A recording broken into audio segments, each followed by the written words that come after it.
Namaste. My name is Giridhar Mamidi.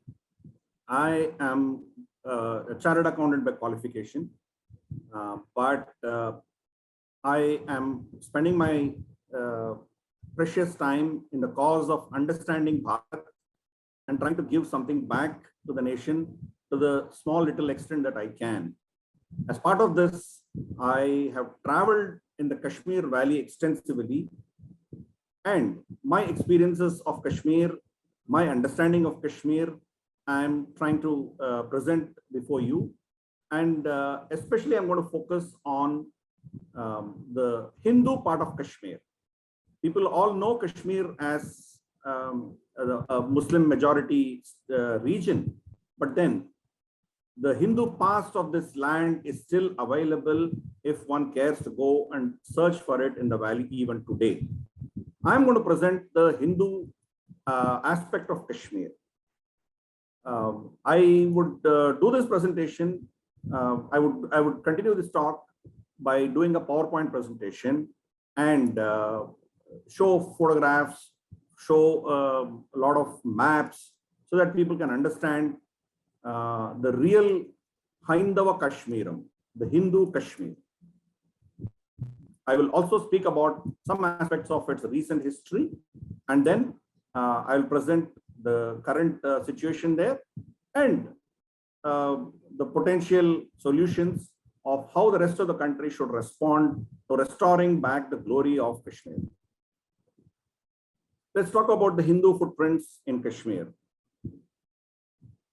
Kashmir Valley, as we can see in this map, it's part of the state of Jammu and Kashmir.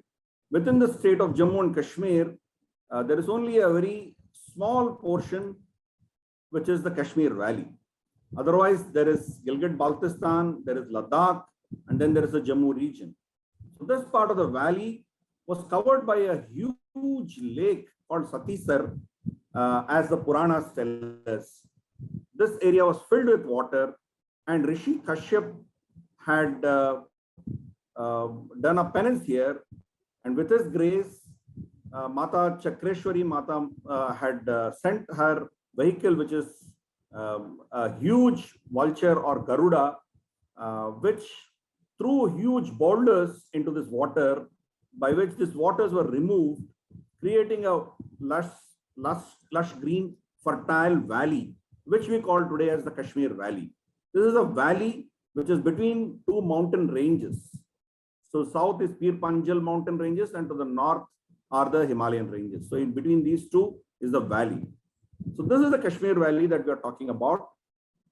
As you can see, it has several districts, and the portion which is in A, B, C, D, E, all these areas are under alien occupation, but the colored ones are only under the Indian control right now. And the area marked by this red line is only the valley part of it, the Kashmir Valley part of it. So you can see the state of Jammu and Kashmir was pretty large, but whereas the whole politics is centered around only a small part of that particular state. Let's look at brief history, especially during and after the partition time. If you can see the build-up to the partition, on 1st of August, Gandhiji meets Maharaja Hari Singh and advises him to take an early decision with regard to the state based on the people's wishes. And Gandhiji also suggests that the Prime Minister of Jammu and Kashmir, Mr. Kak, does not have popularity among the people. Now, it is a sovereign right of Maharaja to decide who his Prime Minister is going to be and what he has to do. But you can see a subtle nudge from Gandhiji pushing him to take a decision and trying to remove an efficient Prime Minister, Mr. Kak, and to replace him with somebody who is more pliable and can be manageable. And on 1st of August, the Gilgit Agency, which was ceremonially under the control of British, was handed back to the Maharaja.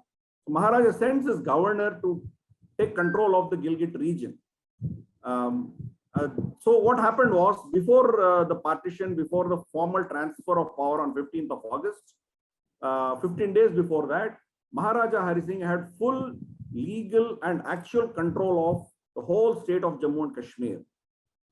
And on 11th of August, based on Gandhiji's suggestions, Maharaja Hari Singh dismisses Mr. Kak as the Prime Minister and appoints Janak Singh. Then on 15th of August, on the day when Pakistan is actually created, the state of Pakistan and the state of Jammu and Kashmir enter into what is called as a standstill agreement. As per this agreement, no party shall do anything to change the status quo. So unilaterally, no change has to happen.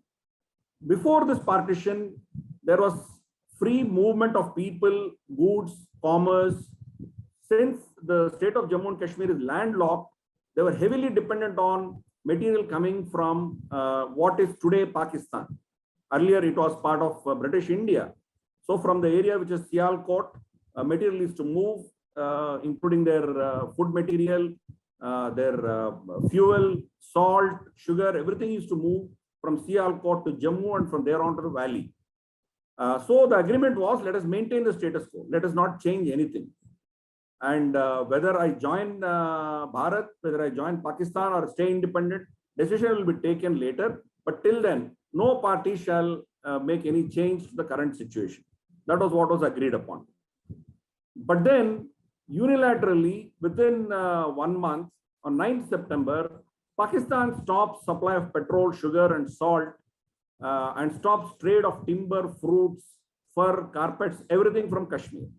So they wanted to pressurize Kashmir, choke Kashmir, so that Maharaja merges the state of Jammu and Kashmir with Pakistan.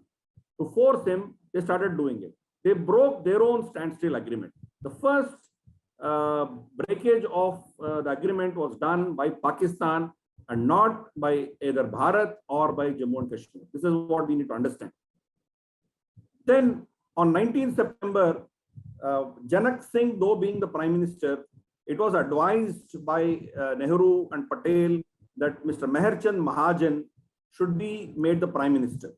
So Meherchand Mahajan meets Nehru and Patel and agrees to discuss the terms of merger. But Pandit Jawaharlal Nehru insists that Sheikh Abdullah, who is in prison in Kashmir, should be released first. We should understand that historically, Sheikh Abdullah was arrested by Maharaja Hari Singh for treason, for working against the interests of the country, because Jammu and Kashmir was a country. So for the interest, he was working against the interest of Jammu and Kashmir. So he was arrested on treason charges. But then Nehru insisted that Sheikh Abdullah is released before the state merges with him. This is where the problem comes. Are individuals more important than the nations? Is an individual is only going to have a very short time, maybe 40, 50 years lifespan. But nations live for centuries, millennium. But then you can see how narrow-minded some of these decisions at that time were. So when he insisted on release of Sheikh Abdullah, finally Maharaja Hari Singh understands that if he does not take these decisions, his country could be in trouble. Then again on 27th September, Nehru writes to Patel that Pakistan could be invading Jammu and Kashmir. By then he knew that Kashmir is going to be invaded by Pakistan. He had intelligence reports. Yet they did not pressurize Maharaja Hari Singh to accede to Bharat. The problem was that the insisting of Sheikh Abdullah's release was stopping the whole merger. Then finally on 29th September, Sheikh Abdullah was released by Maharaja. And on 29th September, Henry Lawrence Scott, who was the commander-in-chief of their army, we should understand that all these princely states were independent legally, technically, but their army chiefs were all appointed or under the control of the British. So they were like subordinate kingdoms under the British. British were directly administering some parts of the country, and 565 princely states were technically independent, legally independent, but under the suzerainty and under the advice of the British government. So even Jammu and Kashmir had Henry Lawrence Scott as the chief of their army. So he resigned on 29th September. So you can see how the build-up happened. Immediately within 3-4 days, Khwaja Gilkar announced that the state of Kashmir is an Azad Kashmir. It's an independent Kashmir with Muzaffarabad as the capital, not Srinagar as capital, Muzaffarabad as the capital. But the police discover this plot, foil it and arrest him. On 15th of October, Mr. Janak is removed. That means within a matter of 1 month, Jammu and Kashmir saw 3 prime ministers. Finally, Mr. Mahajan takes over as the Prime Minister of Jammu and Kashmir. Within 1 week of his taking over, hordes of Pashtuns and regular Pakistani army starts invading Jammu and Kashmir.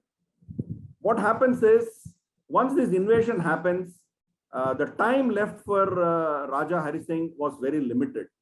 These people go right up to Baramulla, and in Baramulla, they started looting, raping, killing, and burning things out.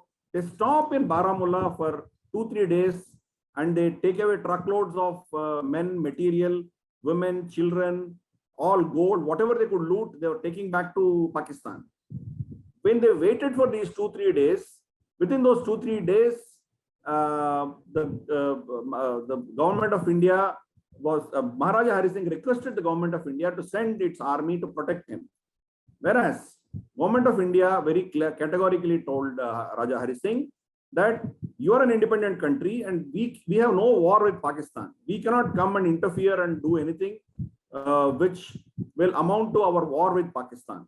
We can only help you if you are part of Bharat. So you have to merge with Bharat, only then we will accept to send the army.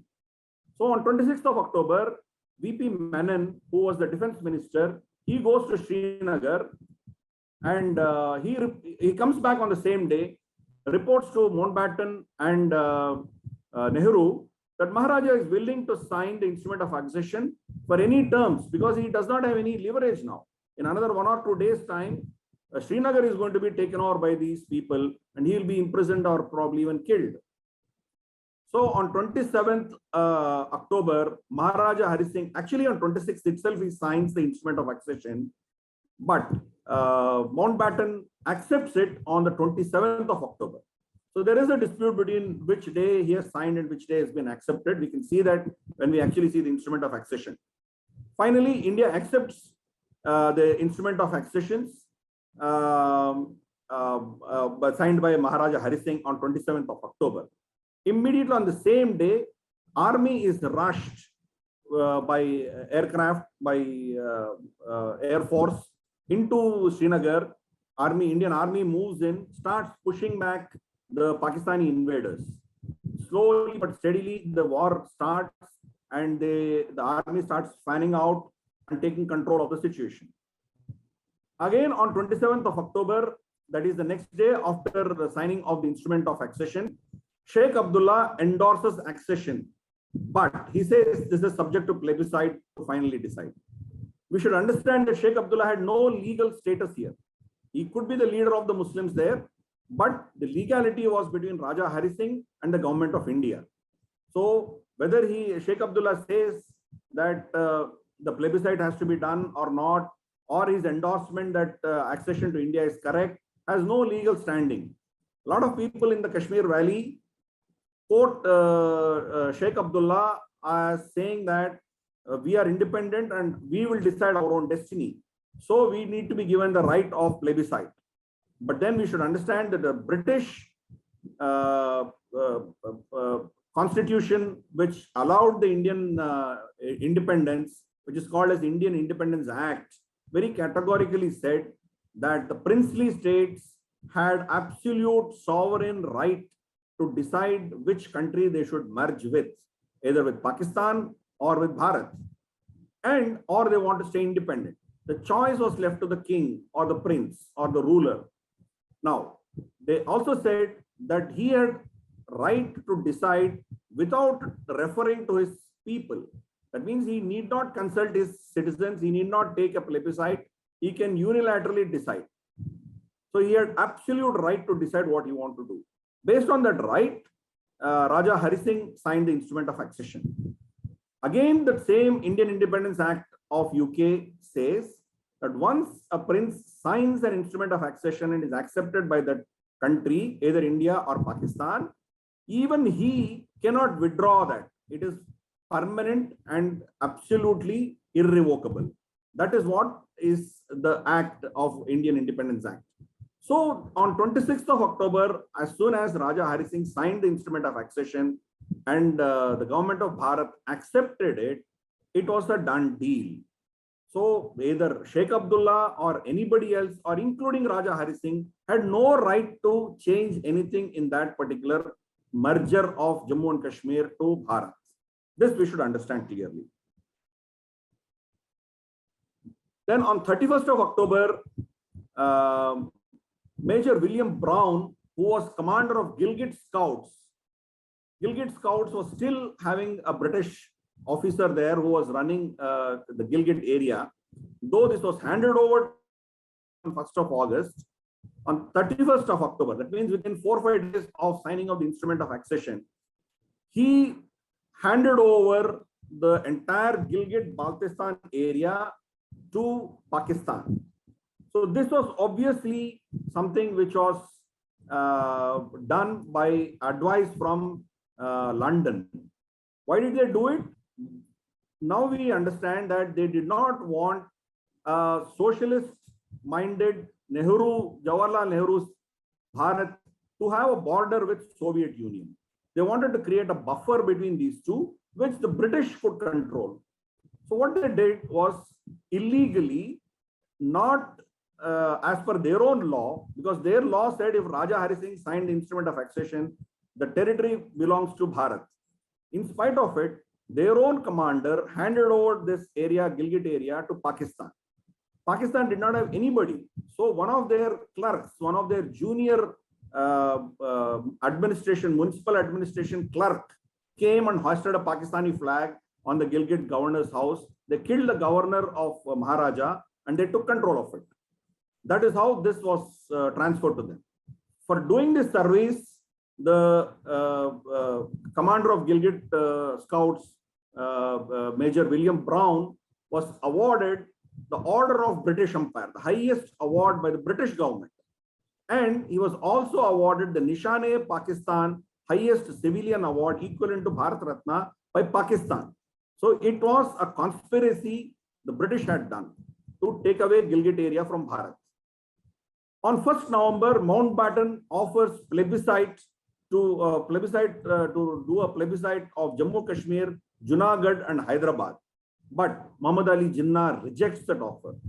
He says he was confident that Hyderabad anyway, he could not be part of Pakistan because it is surrounded by Bharat. And even Junagadh, it's impossible for him to administrate. It's a small enclave in the state of Gujarat. And he was sure that Jammu and Kashmir will be part of Pakistan sooner than later. So he rejected the plebiscite offer. Today, all the Kashmiris, all the Pakistanis who say that Kashmir has to decide their destiny based on the plebiscite law given by United Nations organization should understand that their own founding father, Muhammad Ali Jinnah, rejected the offer of plebiscite. This is what we need to understand very clearly. Then on the 3rd of November, the raiders reached almost 8 kilometers of Srinagar airport. But then by then Indian army had already reached there. So they started pushing them back. While they were going back, they started doing abnormal atrocities. On 7th of November, the town of Rajouri was captured on the Diwali day. 7th of November happened of 1947 was Diwali day. On Diwali day, when Hindus were all celebrating in this town was captured by the Pakistani army and Pakistani Kabalis. These people slaughtered 30,000 Hindus on a single day in this place in Rajouri. So the massacre was so massive that the bodies were left to rot in the open.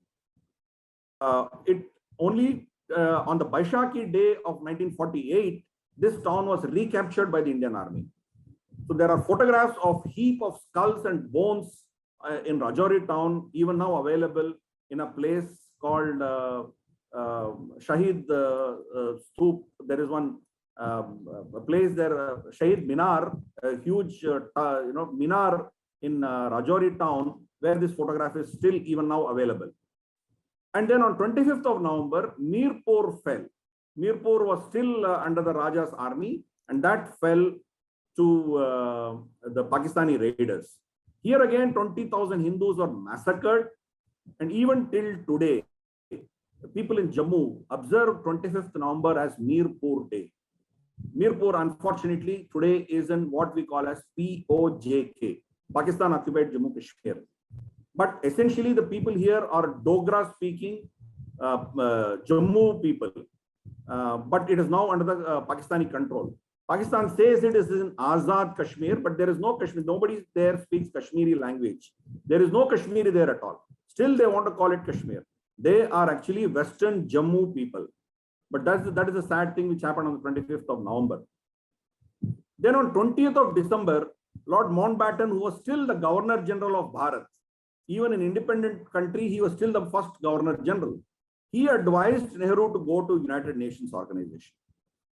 And from 28th to 30th, Mountbatten kept on asking Nehru to go to United Nations Organization. Similarly, UK Prime Minister Clement Attlee also started writing letters to Nehru that you should not escalate, you should go to UNO. So why were they doing it? They did not want the Indian army to recapture and take back the area which is illegally occupied by Pakistan. As Indian army was crossing and taking one town after another, they were slowly reclaiming back. They forced Mountbatten to go to United Nations.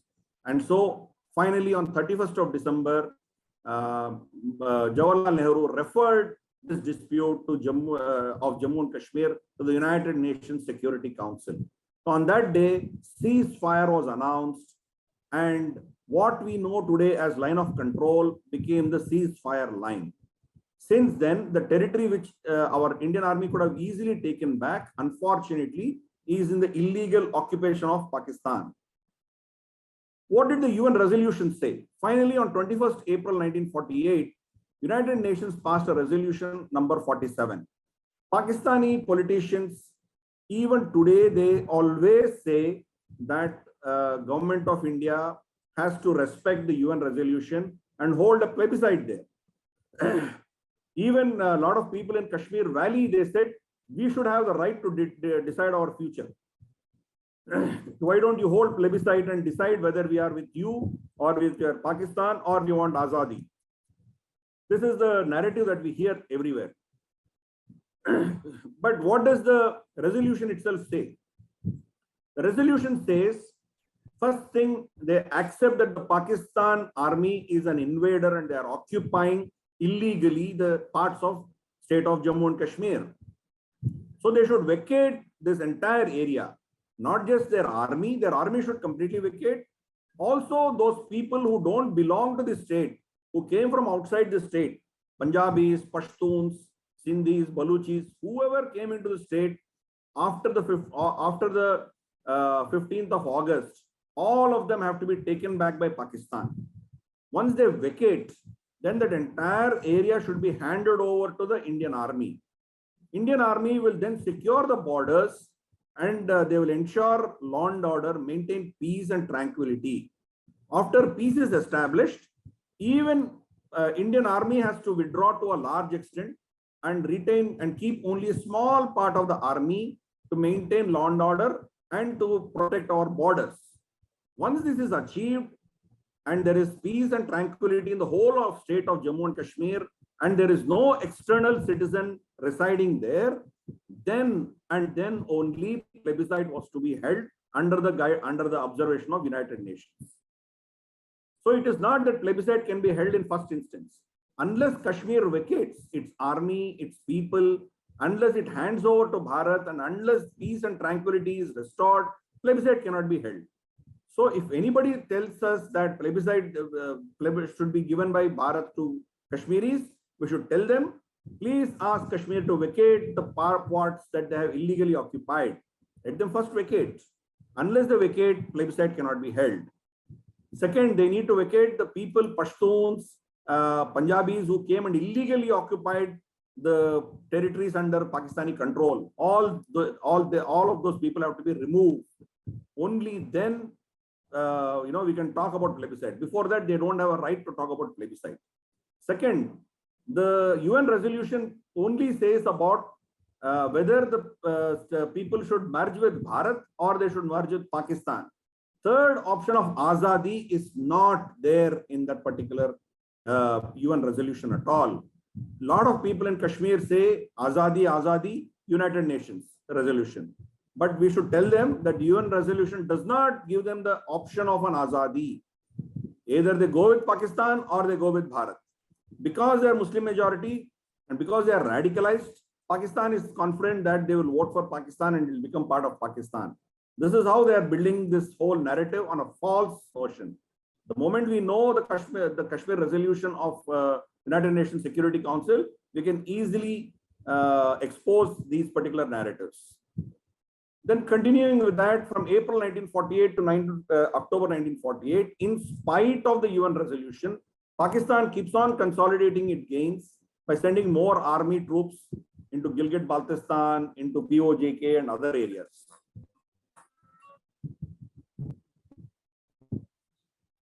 Then on 14th of August, Skardu finally falls after 8 months of siege.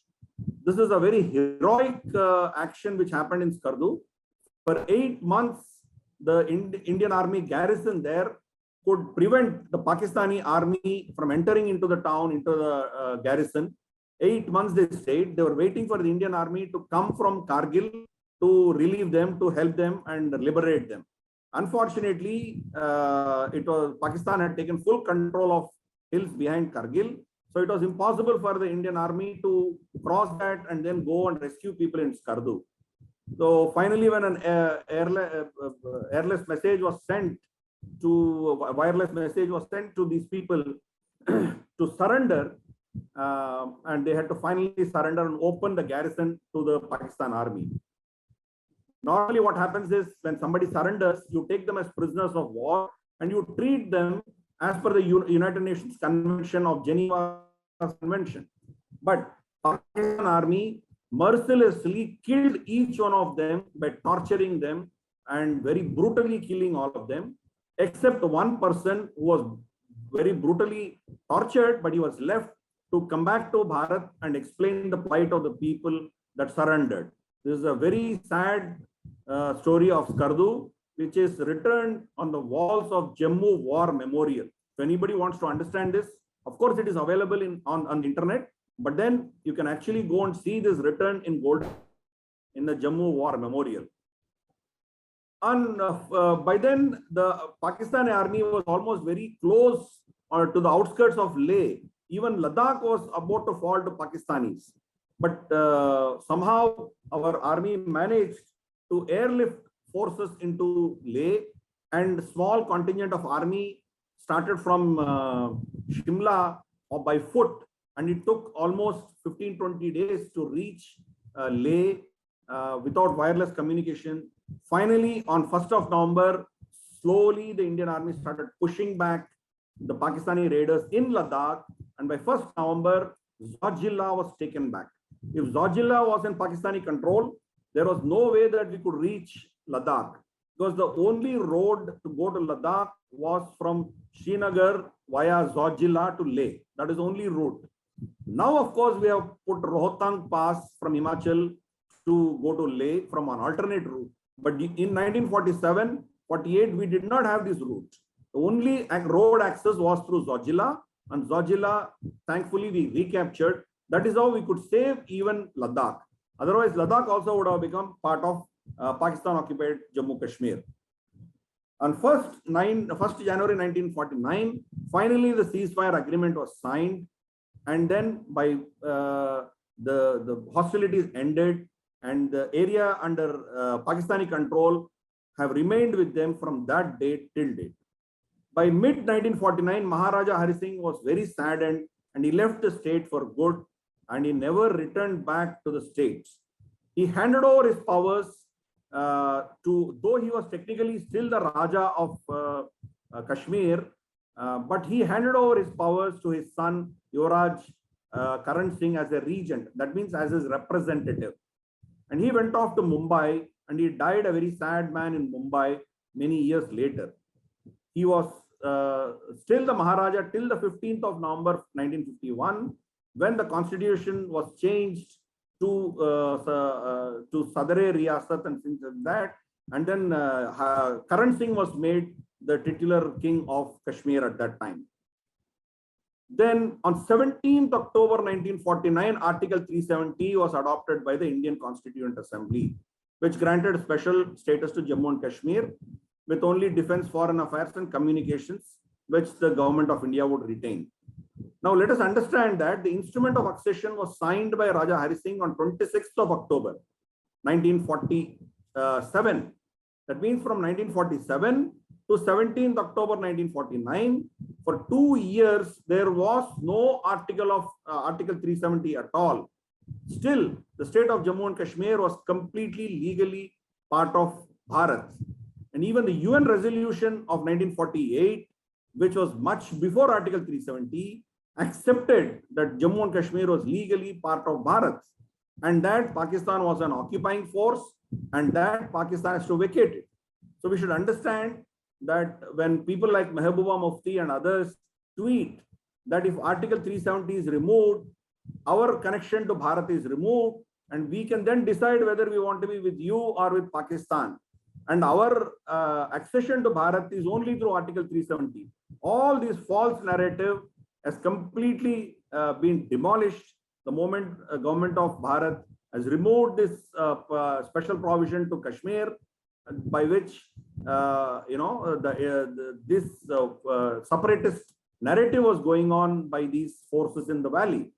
Now, nothing has happened there. There's no stone pelting. There's no major problem there in the valley. Yet it is still part of Bharat. So all their false propaganda for the past 70 plus years has completely been exposed by removing of Article 370. This is the instrument of accession signed by Maharaja Hari Singh. You can see he has written in his own handwriting. He has written his title, Shriman Indar Chandar Rajadi Raj Mahendra Raj Shri Raja Hari Singh of Jammu and Kashmir, Naresh of Tibet, and Tibet Deshadipati. So he has written all the areas that he is a king of. He said that he is also Deshadipati of Tibet. Now Tibet is under the Chinese control, but he says even Tibet was reporting to him. So technically even Tibet was under Raja Hari Singh. You can understand. There is a small conclave close to Manasarovar called Minsar, which was paying taxes to Raja Hari Singh. But Jawaharlal Nehru sadly surrendered Minsar to China without contest. He had no right to give away the rights of sovereign state of Bharat. He is not Bharat. He is not the country. He is just a prime minister of this country. If at all anything has to be alienated, it has to be done by the parliament by passing a 2/3 resolution. You cannot alienate any territory. Suddenly, somebody cannot come and say, I'm going to give off Gujarat to Pakistan or West Bengal to Bangladesh. They cannot do that. But Nehru did that. Minsar he handed over to China without contesting. You can see in his letter, the king of Jammu Kashmir, Raja Hari Singh says, Tibet Deshadipati. He's very clearly saying, I was the Deshadipati of Tibet. And you see the date that he has written here is 26th of October, he has signed the instrument of accession. Because this instrument of accession is a standard format as approved by the Indian Independence Act of United Kingdom. Based on that act, you can see that a blank is left here, but August is mentioned here of 1947. They assume that all the princely states would have either joined Pakistan or Bharat. So if you can see here, he is saying that I am going to state of Jammu and Kashmir. I am going to join with the as per Indian Independence Act, I am going to join with India. He has written that very clearly. The same instrument, if some other princely state like Bahawalpur, he would write here Bahawalpur. Instead of India, he will write Pakistan here. except that the instrument of accession is same for all the 565 princely states. Whereas Lord Mountbatten, he accepted it on 27th of October. So he did not want somebody to even change. If it is 26, maybe somebody will change it by pen. So he wrote it in words. He did not even write it in letters. Look at the conspiracy. 27th he wrote.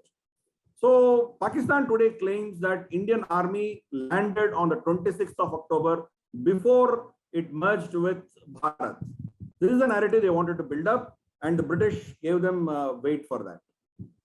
And on the 27th October, after signing the instrument of accession, he writes a letter to Maharaja.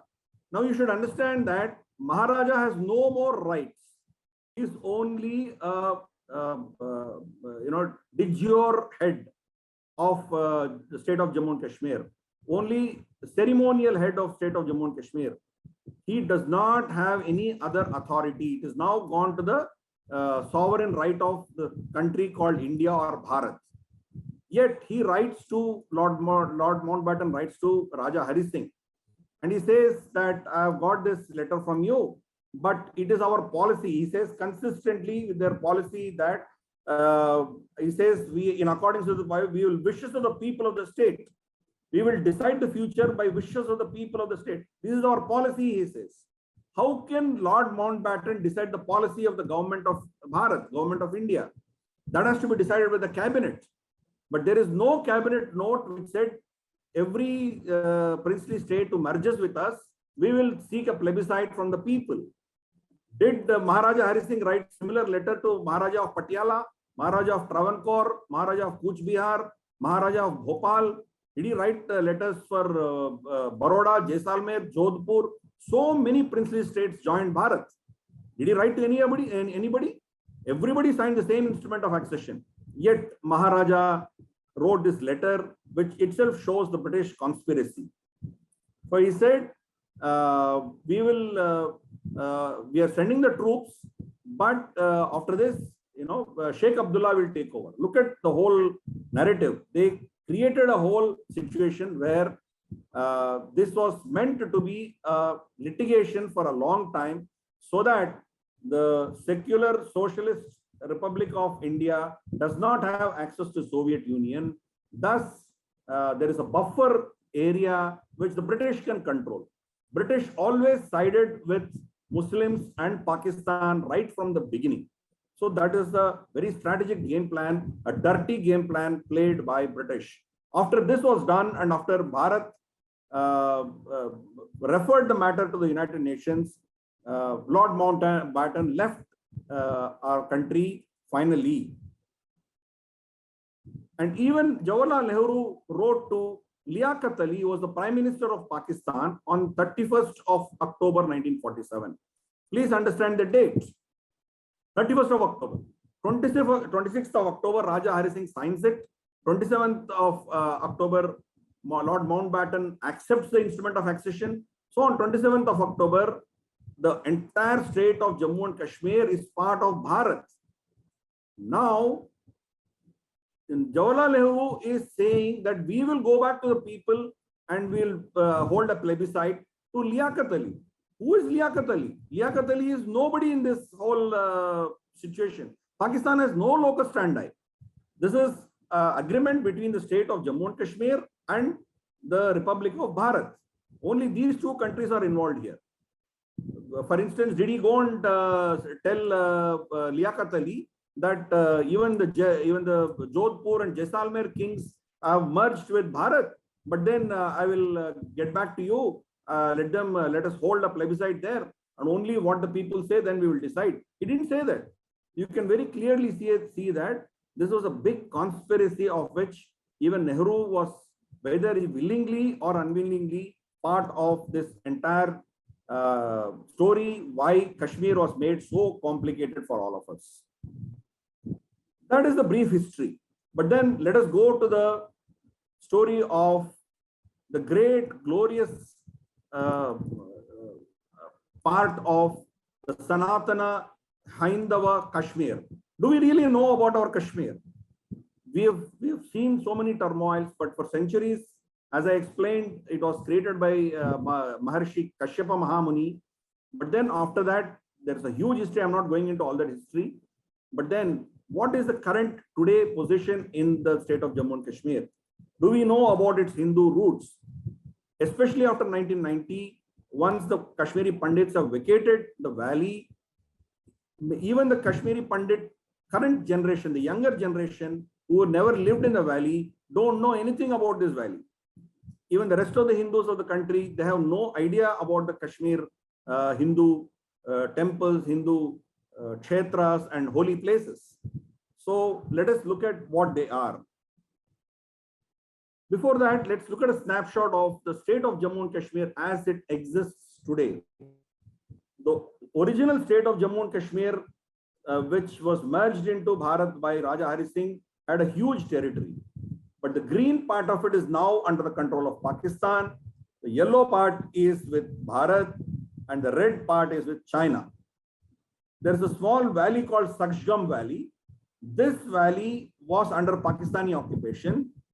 In 1963, they handed this over to China. This does not belong to them. This does not belong to China. It is our territory, Bharat's territory, but it was illegally given to China for a border agreement with China. So essentially, we can see 30% of the area is under Pakistani occupation, 60% is with Bharat, and 10% is with China, including Aksai Chin in Ladakh area. So this is a snapshot of how there are Hindu temples right from the southernmost point, Verinag, to as far back, as high as even the line of control. In fact, there are Hindu temples even in the Pakistan occupied area, but then even within the territory which is in the control of the current government of Bharat, there are so many temples which we are not even aware of. So let's do this in three parts. One is temples of Srinagar, second is temples of South Kashmir, and third is temples of North Kashmir. A snapshot of this city of Srinagar, where all the temples are located. These are all the ones which are existing now. There are hundreds and thousands of temples which have been smashed, destroyed, converted to masjids or Ashur Khanas or their graveyards. I'm not talking about them. There are many of them which are converted into commercial centers. People have occupied it. Their houses are built. And even after the vacation of Pandits in 1990, many are destroyed and in a dilapidated state. But these are all some prominent temples which I wanted to highlight here. There is Shankaracharya Mandir just opposite Dal Lake, where Adi Shankaracharya, he did his penance before he traveled to the Shankara Peetha or Sharda Peeth in what is today's POJK. And then we can see Pandrethan Mandir. This is believed to be built by Pandavas 5,000 years back. There is a very important issue about this Pandrethan Mandir. Just behind this Pandrethan Mandir, you can see the Pandrethan Mandir here, here, and here. Just behind this Pandrethan Mandir, Prime Minister Narendra Modi had inaugurated a war memorial about 4 years back, which has all these black plaques, black granite plaques, where the names of every single soldier who sacrificed his life for protecting Bharat right from August 1947 till date are written in golden letters. There are many like black plaques all across. You can see in the photograph, they are completely listed everywhere. And there is a memorial to which they do a salute. But the most heart-rending point is there are about 2 or 3 such blank, completely blank stones, nothing written on it, which says that we have reserved this for more people who are going to die. As more and more people, our army and our soldiers die, their names are going to be written here. We are sending a very strong message to everybody in the valley, to our own people and to the whole world, that Bharat is willing to lose more citizens, more of its soldiers, more of its children, but it will not give up Kashmir at any cost. That is a message, that a very powerful message this is showing. Unfortunately, this is in Badami Bagh cantonment in Srinagar, which is not easily accessible because of the security protocols. But I encourage all visitors to Srinagar to request the security people to allow, after screening and taking your security briefing, they will allow you to go and see, have a darshan of Pandritan and also have a darshan of this war memorial. In the hill, which is very close to Dal Lake, there is Akbar's fort is there. Just below the fort, there is a massive Shila of Mata Chakreshwari Mata Mandir, Shakti Peeth. Initially, I had spoken about how the water in the valley was drained by the stones which are thrown by Mata Chakreshwari Mata's vehicle, which was a huge eagle.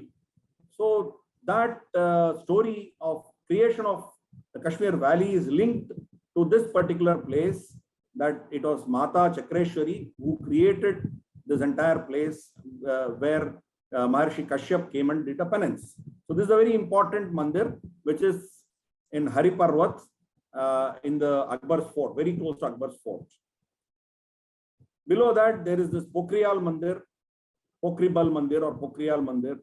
Then there is Vachar Nag. This is in a Tibetan township. Vachar Nag is a place where their Panchang used to be written, and many Shaiva Granthas were written in this place. But today it is under water and it is completely dilapidated. Just behind the governor's bungalow, there is Jeshta Devi Mandir. This is just behind the governor's. Of course, the old statue is smashed, but then a new idol of Mata has been placed there. Very typical of all Kashmir mandirs, like we saw in Pandritan. They are all in the middle of a water, natural spring, which comes from underground. Natural water comes from the underground. In the middle of it, there is a pillar and the murti is placed there. This is Jeshta Devi Mandir, just behind Raj Bhavan. Next to the United Nations compound is another ancient mandir called Durgnag Mandir, which is at Dalgate, Srinagar. Here also there is a natural spring of water, which feeds many fields as it goes out. It is in this compound that there is Krishna Daba, where recently the militants had attacked the Krishna Daba owner's son and killed him. This is that's the only place where you get vegetarian food in the whole of city of Srinagar. Then there is Amira Kadal Bridge. This bridge is very close to Lal Chowk and place where there are a lot of stone pelting used to happen for many decades. Very next to that and next to the banks of Jhelum River, you see a huge Hanuman Mandir there with Panchmukhi Shivling also. Panchmukhi Hanuman and Panchmukhi Shivling are very intertwined. Very holy place here on the banks of Jhelum River. There is a masjid which is called Shah Hamdan Masjid. Saint, they call Muslim prophet or preacher, came from Iran, who spread Islam very violently in the valley, and he occupied a very ancient Bhadrakali Mandir, which now becomes Shah Hamdan Masjid. You see, this is still like a mandir only. It is not like a masjid at all. The central area where the murti was there, murti was removed, and the place has been occupied by the Muslims. But the Kashmiri Pandits have painted sindoor on the walls behind the Shah Hamdan Masjid as a remembrance that this place once belonged to us. And these staircases, these steps lead into the Jhelum River, into the Vitasta Jhelum River. Inside this particular Shah Hamdan Masjid, where the Garbhagriha was there, it's a blank area. But in another corner, which is their west corner, they turn to the west and pray to the Makkah. They are not praying to the main hall. That itself shows that this particular place was once a temple. Now it has been converted into a masjid. Those that believe that Jesus Christ visited and stayed and lived and died in Kashmir, there is a place in Srinagar where there is a tomb which a lot of people believe to be his grave. This is in a place called Roseball. which is infested with a lot of extreme people, and photography is strictly prohibited because according to Quran, he has gone to the heaven in physical body. So obviously there cannot be a grave for him. Ahmadiyya sect believes that Jesus Christ was buried here. And so Ahmadiyyas are considered to be non-Muslims in countries like Pakistan. Whereas in Bharat, they are respected. Still, because this area is completely full of extreme Sunni practitioners, they don't allow anybody to come and investigate this particular site. Now let's turn to temples of South Kashmir. This is a snapshot of the places, the temples that are there in the entire area. It's spread across the entire valley. There are hundreds of temples. There is this river, what we see in Srinagar called Jhelum River. Jhelum is an Islamic name or the name given by Muslims later, but its original Sanskrit name was Vitasta. Vitasta has its origin or Udgam Stan in a place called Verinag in South Kashmir. This is the huge pond area where natural spring comes from mountains, from the underground, from where the river starts. Jahangir, Mughal Emperor Jahangir, made this into an octagonal shape, which earlier was a round Hindu shape. He made it into an octagonal shape to resemble like an Islamic architecture. But the water originates from here and goes out through this particular gate and then comes out from this gate. As a canal, it goes. From here, it goes to Srinagar, then to Baramulla and into Pakistan occupied Jammu and Kashmir. Thereon, it will go into Pakistan and merge into Indus River. This is a tributary of Indus River, but very holy to Hindus. There is a mandir, there's a Shiv mandir just outside this particular spring, Verinag, and there are ancient idols kept there in the museum inside this place. But this is a newer Shivling which the Hindus have kept there, a new mandir they have built, but unfortunately they had to abandon this also in 1990s when they were kicked out of, when they were completely genocide, they were killed and thrown out of the valley.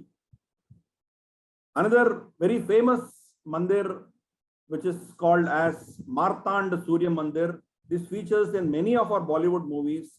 Whenever Hindu temple destruction search, when anybody does on Google, this is the temple which first shows up.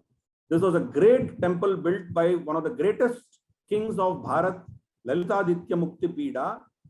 But unfortunately, within a century of his reign after he died, it was desecrated, devastated, and destroyed by Sikandar, Muhammad Sikandar, Sultan Sikandar, because he destroyed buts. Buts means idols, Vigraha.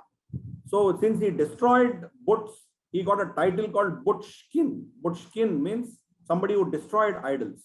He has completely devastated this particular mandir. Even now we can see the glory of the ancient Martand Surya Mandir. Beautiful yoga mudras, Veena Vadana, Venu Vadana, and you can see hundreds of people could come and stay here because it was so far away. When saints from rest of Bharat go there, they would spend months and sometimes even years meditating and doing their pujas and havans. So for them, this area allowed them to stay here for many, many months. So this is how beautiful and grand this place was, but it was completely destroyed by Sikandar Butchkin.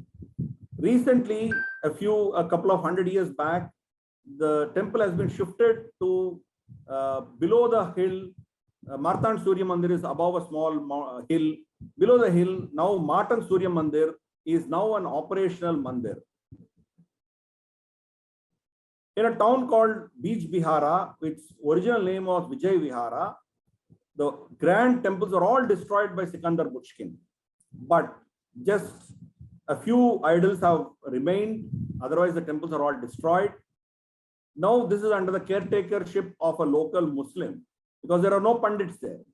It's in dilapidated state, whereas it has got some wonderful idols there, including the great Shivling in the Garbhagriha, which has 12 Shivlings on the same Jyotirling, on the same pedestal. There is another cave temple like Amarnath cave temple. There is another cave temple called Thajiwada. This is originally in the old route from Srinagar to Amarnath. They used to go via Thajiwada. And in fact, what they call as Chadi Mubarak used to be carried from Thajiwada. But once militancy took over and this area became inaccessible to Pandits, the Chadi Mubarak is now being taken from Jammu to Amarnath and not from Thajiwada. But whereas this is 10 kilometers away from Beach Bihara, but in a very serene place, unfortunately desolate and desecrated.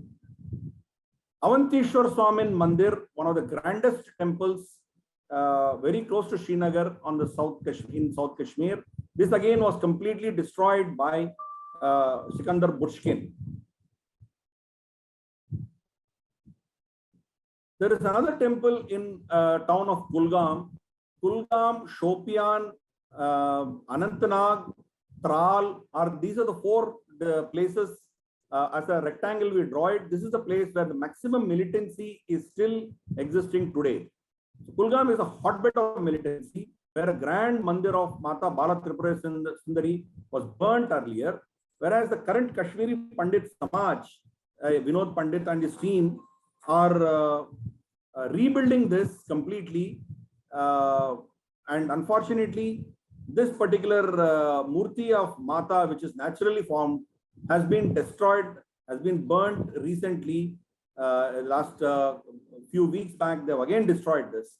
Somehow, this area is still trying to be restored to the Pandits.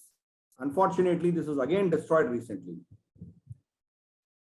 Very close to Kulgam town, there is another mandir called Katyayani Mata Mandir in what is called as Bombay village. Here again, the main Shila or Saligram of Mata was pushed away along with the temple. Entire temple was destroyed and pushed into the river behind during the 1990 riots. 92 riots, when Babri Masjid riots happened. This temple was targeted by Muslim extremists and they completely destroyed this temple and pushed it into the river behind. But then slowly Kashmiri Pandit Samaj realized it and they came back after 10 years. Slowly they rebuilt it and today they could rebuild this back. And the original Shila of Mata, they could find it in the debris which was lying there for more than 20 years. So they re-established it and did a Punarstapana of this particular Saligram. Kokarnag, a place where Burhan Wani was killed. We can see a very ancient Shiva temple here, which is completely destroyed, which is needing restoration. There is another great mandir in Shopian called Kapal Mochan Mandir. Kapal Mochan Mandir is a very, very ancient Shiv Mandir, where the Shivling resembles, and externally it has like Rudraksha, it has small beads on it. So this is again very holy. Unfortunately, it is not protected by anybody. This is open to anybody to come and do any desecration to it. Fortunately, there is a Kashmiri Pandit couple, Razdan and his wife. They are protecting this particular mandir for 6 months during the year, in the non-winter period. We can see even on the gate of this particular mandir, they have written, "Go India, go." Still, this family is bravely protecting it. They are being supported by the villagers. Villagers give them milk, food and everything. But then there is no security to this. However, thankfully, it is still a very safe and secured mandir as of today. We can even see the natural Ganesh Murti formed there. There are 3 Kheer Bhavani Mata mandirs in the Kashmir Valley. The first of which is in the town called Mansgam. Mansgam is, this is the only Kheer Bhavani Mata mandir in South Kashmir. Other 2 are in North Kashmir. Mansgam is a place where this mandir is there. But again in mandir, in ancient period, they used to worship natural forces. So Mata is in the form of a water pond. There is no murti or there is no vigraha here. Now, of course, they have put a small idol, but traditionally the ancient worship was again to the water only. They believed that Mata is part of water itself. Now let's turn to the temples of North Kashmir. This is a snapshot of temples of North Kashmir in the territories which are under the control of Bharat. First, most important of these temples is Kheer Bhavani Mata Mandir, Kheer or Kshira Bhavani Mata Mandir. Now we saw Mansgam Mandir in South Kashmir. So this is in the North Kashmir, which is in Tulamula town of Ganderbal district. This is a most famous mandir, which is well protected by CRPF, and even Chief Minister, when she was a Chief Minister, Mehbooba Mufti visited here. Here, the mandir, again, like a typical Kashmiri mandir, is in the middle of a natural spring. There is a pillar and Mata Salegram is inside this. This Salegram survived many temple destructions. Somehow this has survived. The Kashmiri Pandits offer milk here and sugar sweetments they offer. Because milk and sugar is offered, which becomes kheer, they call her Kheer Bhavani. It is actually Kshira. Kshira means milk in Sanskrit. So because they offer milk, they call her Kshira Bhavani. Even now, Kashmiri Pandits visit this place under heavy security once in a year and perform their puja. And then even if they don't stay in the valley, they still go to this place, which is under the CRPF control. In this very same mandir, there is a very strange formation between the trees, which resembles the map of Bharat. You can see Kashmir, you can see Gujarat, you can see Kanyakumari, you can see the Assam and Northeast. It resembles like a map of Bharat. This photograph was taken during winter season when all the leaves had fallen away. The same area during non-winter spring season, we can see when the leaves are there, that formation is still there. This is a very interesting phenomena in this particular place. Many excavations have revealed many hidden temples which are buried by invaders. One such mandir is in Manasbal, very close to the Manasbal lake, which is a temple which is only half excavated. We can still see Ganesh Murti here and Torana here, but this is supposed to be a Shiv Mandir, but it is only excavated up to a point. The water here is having a very peculiar feature, where even while there is snow all around, everything is completely frozen. This does not freeze. It'll all the year round, even during peak winter, this will still remain non-frozen, and water is available for humans to consume. In South Kashmir, there is another very important place which is called Prayag Raj Sangam in a village called Narayan Bagh. That area is called as Shadipura by Kashmiri Muslims.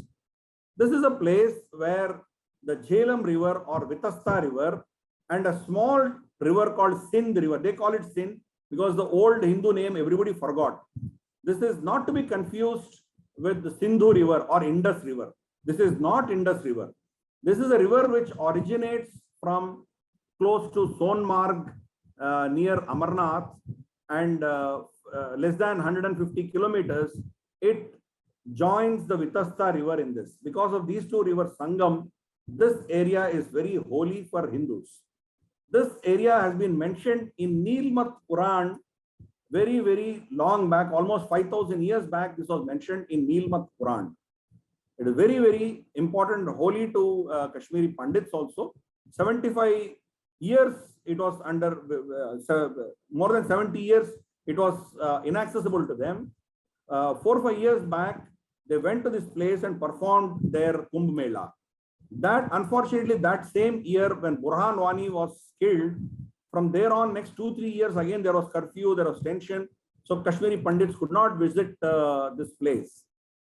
There is a huge confusion in South India, especially in Telugu-speaking places, where the tourist operators take pilgrims to this place as Sindhu Pushkaralu. So, the South Indians have this concept of Pushkaralu. So they take them to this Pushkaralu, to this place, which is wrong, because this is not Sindhu River. This is a tributary of Sindhu River. Jhelum or Vitasta is a tributary of Sindhu River, and this Sindh River is a tributary of Vitasta River. The original Sindhu Indus River flows through Ladakh only, and it does not come into the valley, into the Kashmir Valley at all. Baramulla town is a very ancient town. Its original Hindu name was Varaha Mula, but then over a period of time, people started calling it Brahmula. Brahmula became Baramulla. There's a Raghunath Mandir here. There are lots of temples here even today. There is Gupta Ganga, which is under CRPF control, and there is Ekmukhi Shivling, which was restored by Rashtriya Rifles, and there is Koti Tirth, which was very famous, like Banaras, Kashi ghats, which are famous for rest of the Hindus.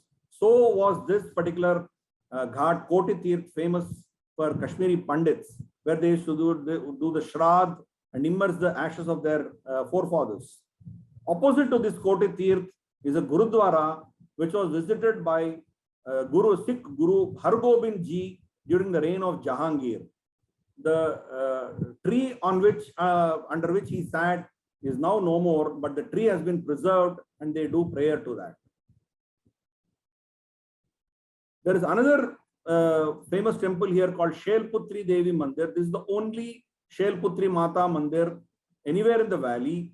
Unfortunately, this entire back part of the mandir has collapsed, and so the water, natural spring, has got disconnected, and it is dry now, and this is anywhere about to collapse. Just about in December 2021, the government of Jammu and Kashmir has announced budgetary allocation to rebuild this temple, and so hopefully we'll see the holy water returning back. The ancient murtis of this temple are just lying outside as of now. En route to Udi, near the LOC, there's a very famous temple, Datta Mandir. This is having a very peculiar color. It is a green color stone, unlike the normal granite stone, black granite stone. This is a very green color stone, like a jade. This is again destroyed by Sikandar Buchkin. Currently, this is under the CRPF control. There is no shivling there. Shivling has been destroyed. So outside, the old shivlings are there, but inside there is only a Shiv Murti installed by the CRPF currently. The roof is completely destroyed, and only a wooden roof has been replaced and kept by the CRPF. Even the structure is going to collapse, though they had to put all this railing to protect it right now. In the town of Udi, outside the outskirts of Udi, you see a Pandav Mandir, where the locals believe Pandavas came here during their Vanvas and did penance. The murtis of Pandavas are still there. This was the old temple which was built by Rashtriya Rifles, but a sadhu from Odisha, he somehow raised funds and he is now building a brand new temple there to give the glory back to this particular place. This is the last Hindu temple before the line of control starts in the Udi sector. In the town of Handwara, there is again a very massive shivling. There is a Shiv Mandir just behind the Punjab National Bank in downtown Handwara. Interior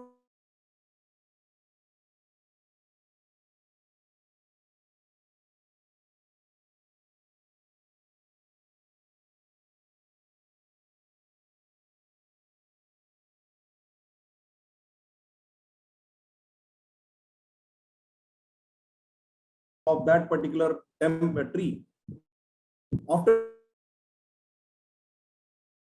paramilitary force, Rashtriya Rifles wanted to rebuild this. When they tried to rebuild this, they said this tree is dead, and so they wanted to cut this tree. When they tried to cut this tree, red fluid started flowing out of it as if it was human blood. So it shows that it is a living force. There is divinity in it. So the CRPF, the Rashtriya Rifles have left it there. They put a red cloth around it and they have put it inside the temple, and they installed a new Mata's Mandir. But this temple is again protected by CRPF all around.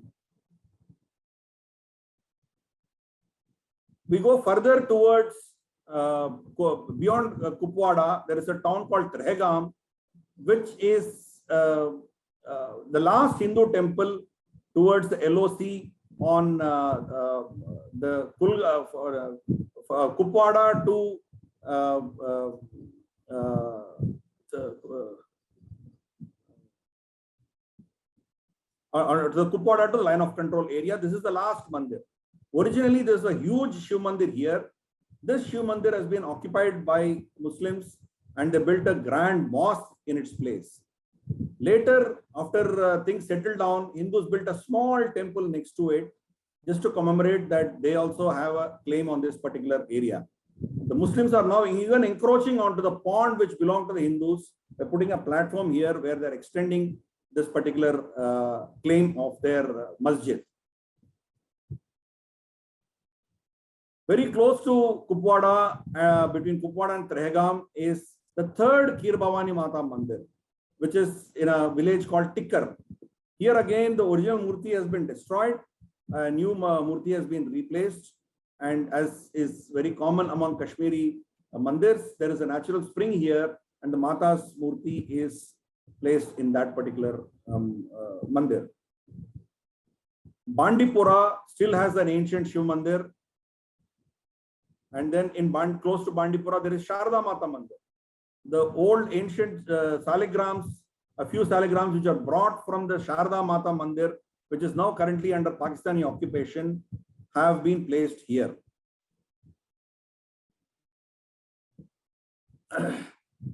And towards Kargil road, there is a place called Kangan. And a few kilometers from Kangan, on the last road head, there is a village called Naranag. Naranag is again more than 1,000 years old, and there's a very massive temple here, temple complex rather. You can see it spreads over many acres, at least not less than 20-30 acres of land. This particular temple is spread across. Ancient spring water, and people kept on chiseling each Rishi, Muni, or saint or a king who came and did penance here. They chiseled one shivling in their honor, in their memory. The entire temple complex is gone, but there is only one broken shivling which is left to the sky without any roof, which is existing in this particular place. From Naranag, there is no road, but after a 2-day trek into the hills, we go to what is called as Gangbal. There is Gangbal Lake and there is Harmukh Parvat. There are two lakes, Gangbal and Nandikol Lake, like very similar to Manasarovar and Rakas Lake at the foothills of Kailash mountain. Similarly, here we have Harmukh Parvat, Hari Hara, we can say for both, Harmukh Parvat, and then Gangbal and Nandikol. This is exactly a replica of what we see in Kailash Manasarovar. In fact, we can see that this is exactly like Kailash mountain. It resembles very much like Kailash mountain. So the Kashmiri Pandits go on a yatra here once in a year, perform Shraddh. They may keep the mortal remains, ashes of their elders, and then they take here once in a year and then immerse in the Gangbal lake. Or they go and offer the Shraddh. And they also offer Shraddh to the fallen soldiers of this country. That is another important thing they do. Every year they come, they paint this with Om, Trishul and their symbols. But then the Muslims come and put their names and desecrate this. This is an event which is happening almost on a yearly basis. Beyond this particular area, in further north of the Kashmir Valley, there is another valley called Gurez Valley. Gurez Valley has a river called Kishan Ganga. This area is 100% Muslim. There are no Hindus, there are no Kashmiri Pandits. In fact, this area, they don't even speak Kashmiri. They speak a language called Shina. And though they are Sunni Muslims, they have no connection with the Kashmiri Muslims at all. This area, though it is 100% Muslim, the river name is still Kishan Ganga. But still on the road, there is a small temple, a small Shiv Mandir, Shiv temple is there, which is dilapidated, left alone. There is no Hindu there. Other than that, it's completely Islamized now. But it's one of the most beautiful places in the whole of Bharat. This resembles like Switzerland and nothing less. There is a famous mountain here called Habba Katun, which is like a triangle. which is very symbolic of the Gurez Valley. And there is Kishan Ganga project, which Prime Minister Narendra Modi inaugurated. This is the last project after which this water flows into Pakistan occupied Jammu Kashmir. So this is the line of control where the mountains far behind are held by Pakistan and our control is only up to here. And from here, 40 kilometers into the Pakistan held territory is Mata Sharda Mata's Mandir, which is under Pakistani control today. So if at all anybody can do puja to Mata, this is the only place. And of course, this is again completely Islamized. The village, the last village on our control is called Tarbal at the Gurez sector. Now let's look at briefly the temples in the areas under Pakistani occupation. The most famous of them is Sharda Peeth, as I just now spoke about it. 40 kilometers from Gurez is Sharda Peeth. This was the seat of excellence, and when the entire country had converted to Buddhism and the ancient Hindu thought, Sanatana Dharma was lost, this was not just a temple, it was a university. Sharda University retained the wisdom of Sanatana Dharma. So much so that Adi Shankaracharya traveled all the way from Kerala, Skalidi, right up to this Sharda Peeth. And then he learned a lot of Shastras. He copied a lot of Shastras from here, carried them back all the way to Kerala, and he revived the Sanatana Dharma in this land. But for this particular university and Sharda Peeth, most of the great old Vedic literature, Shaivik literature would have been lost to humanity. And in Skardu, which I spoke about, which fell to the Kashmiri raiders after 8 months of resistance, there are Buddha statues. And beyond this, in the mountain, the Shiva Mandir has been blocked into, which is in a cave, which has been sealed by the Hindus before they left this place. Similarly, in Gilgit-Baltistan, we can see many Buddha statues all across. Even in Hunza, in area where we can see Daimar Basha Dam is being built by China, we can see Buddhist symbols. Unfortunately, all of these things are going to be submerged in the dam that China is building for Pakistan. In the Western Jammu, or what they call as Azad Jammu Kashmir, what we call as POJK, there is a huge dam constructed by Pakistan in a town called Mirpur. After this dam was constructed, all the temples of the town have been submerged in the waters of this particular dam. So the destroyed temples are now seen after the water levels have gone down. We can see Mangla Devi Mata Mandir, on whose name the Mangla Dam has come up, and then the Raghunath Mandir, Shivalay, all these mandirs are now showing up. Now, what do we do to this thing, the paradise which we have lost? It's a great paradise, it's a great Hindu Sanatana Dharma which flourished in this particular land. We have lost for eternity. How do we revive this? What do we do to reclaim it back? Now let's recall some of the bullet points. We have the legal ownership because Raja Hari Singh signed the instrument of accession. This entire territory is part of Bharat. It is legal territory of Bharat. There is no dispute.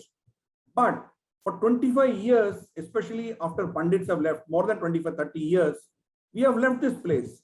Neither the Pandits have gone back seriously. They could not go back, nor the rest of Hindus from Bharat have gone back to this particular place. What happens if you have a property in a far-off place, but you don't visit that place? Obviously, pests take over. Trees come and occupy your house, or termites come and eat, or bats come and take over your territory which you have abandoned. Similarly, the abandoned territory of Bharat, Kashmir, is invaded by pests. Who are those pests? The separatists, the terrorists who are desecrating all the place of Kashmir. Even they have not spared even the Tibetan public school where children study. Outside the gate, they have written, "Go India, go." The indoctrination happens even when the kids are very small. War till victory, Pakistan. Indian dogs go back. Burhan is alive. So these are the memories they etch on all the walls of Kashmir, so that the narrative of separatist narrative hatred for India, hatred for Bharat, hatred for Hindus is sustained. Hizbul Mujahid, 8 lakh Indian uniformed terrorists versus defenseless Kashmiris. They are building a narrative. That means Indian army is terrorists according to them. And who told them it is 8 lakhs? It's not even 1 lakh army is there in the whole of the valley. But still, Pakistan says 6 lakhs, they say 8 lakhs. Just to create hype, they do it. We want freedom, azadi. You can see this across all the walls of the valley. And they destroyed the Kashmiri Pandit houses. They occupied them. They kicked them out of the valley. They completely ensured that exodus happens and ethnic cleansing of the valley happens. Absolutely, there are less than 1.5% Kashmiri Pandits left in the valley today. When even in 1990, they were at least in sizable number, close to 5 to 6%. They completely cleansed out of this whole valley. But not everything is lost. Slowly, we are trying to fight back and reclaim something, and a very slow measure. In the recent past, some 26 temples have been restored. And the government of Bharat and the government of Jammu and Kashmir have announced that they will build all the destroyed temples after Article 370 has been removed from Jammu and Kashmir. They promised to restore all the old temples. Similarly, the Gurez Valley, Kargil sector and Machil sector, the separatist ideology does not work there.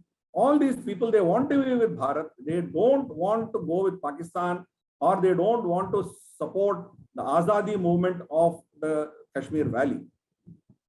Amarnath Yatra has also given huge amount of tourist incentive. So when Amarnath Yatra was banned during this period when coronavirus had stopped all yatras, they suffered significantly. 1 month, 2 months business takes care of the whole year's revenue for many people. The shikaras, people who carry pilgrims on dolis, on horses, and the tourist operators, the hotels, everybody is suffering big time. But otherwise, Amarnath Yatra has ensured that many Muslims in those areas, they have a vested interest because their livelihoods are decided by the number of Hindus who go there. That has created a positive vibe. So in and around Pahalgam, Anantnag, after Anantnag, Pahalgam area, we have a lot of people who are pro-Bharat. Similarly, every encounter that happens, the information about the availability, presence of a terrorist is actually given by a local, because the CRPF or the Rashtriya Rifles who go there, they do not know Kashmiri language. So it is the local residents who are actually giving the information that a terrorist is hiding in their village. Based on that intelligence, Kashmiri police go there, and the Indian paramilitary forces and army go as a support to the Kashmiri police. Actually, Kashmiri police are the ones who are sacrificed the maximum in this fight against terror. And so the people of the valley, the Muslims of the valley, they are the ones who are fighting the Kashmiri terrorism, and the Indian army, Indian paramilitary forces are only supporting them. And the authorities, the government of Jammu and Kashmir is also fighting back. They're trying to paint all these slogans. We see we want freedom as written, so they put a paint on it. Go India, go, they put a paint. So they are also fighting back. And what more are they doing?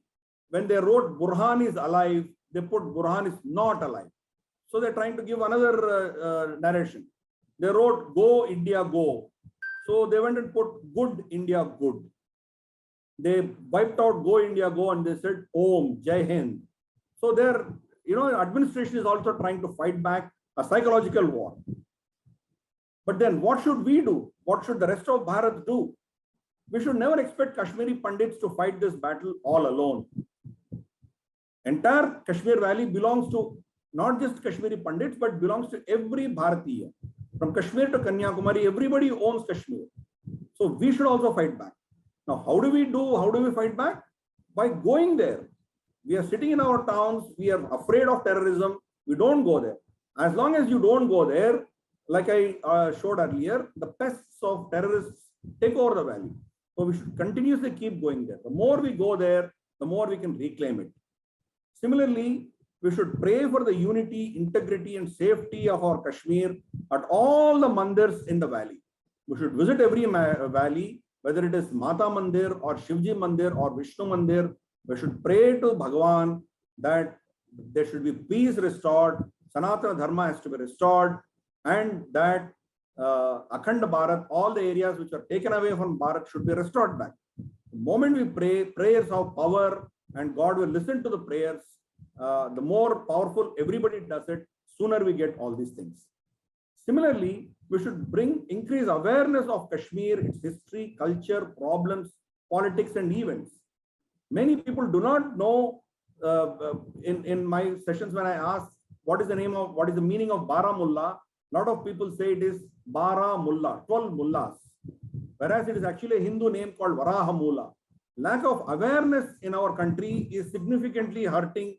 Lack of awareness in our country is significantly hurting the cause of Kashmir. The awareness has to increase significantly about the history, culture, problems, politics for the rest of the country. The entire country should be aware of Kashmir. The moment we are aware, we can defeat this separatist mentality there.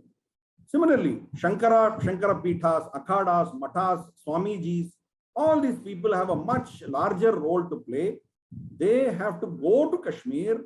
They have to visit. If they go, their Sishyas, their disciples get the strength to follow their Guru and go there. If the Guru himself is afraid, he is worried that he will be killed, then obviously nobody can go.